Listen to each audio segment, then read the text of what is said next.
From big box warehouses to neighborhood drugstores, Americans are preparing for a pandemic. It's hard to find. In fact, I've got like 4 back orders out there for masks to come in. I'm just concerned that people are going to start panicking and they will start stocking up on some of the medications. Officials say risk of coronavirus infection is still low, but because so little is known about exactly how many people are infected or just how dangerous the virus is, the anxiety index is climbing. So we're kind of nearing this stage of people being really panicked about a possible pandemic. I think there is a certain component of panic. A pandemic is a new thing. Most people have never lived through one that is, moderate or severe. The important thing to remember is pandemic is all about where it's spread, not how bad it is. To help us understand people's concerns, Newsy spoke with Dr. Lynn Bufka of the American Psychological Association.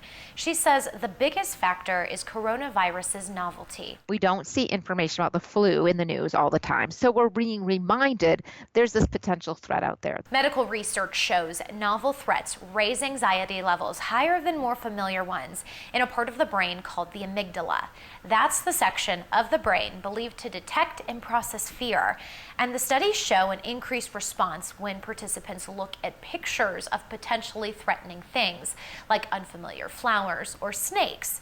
It also has to do with something psychologists call risk perception, subjective judgments we all make about if something is threatening to us. Research shows emotion impacts risk perception too.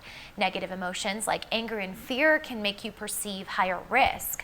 Then there's the anxiety for people who just can't afford to have something like a virus interrupt their lives. The individuals that I'm particularly concerned about would be the individuals who don't have as much flexibility and resources in their daily lives.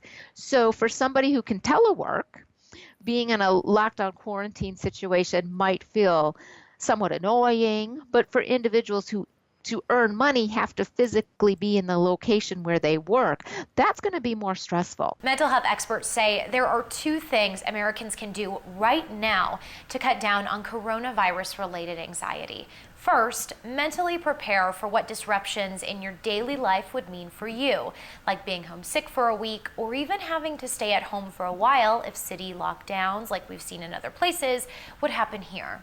Second, seek out other perspectives that might challenge your risk assessment. Take stock of your behavior, especially if coronavirus fear has impacted it. If you're starting to see, oh gosh, I'm maybe coping with this by having 2 glasses of wine every night because I just don't want to think about anything, see if you're able to dial that back, and insert some of these healthier ways of coping. And if making a dash to the nearest warehouse store to stock up helps ease your anxiety, that's just fine too.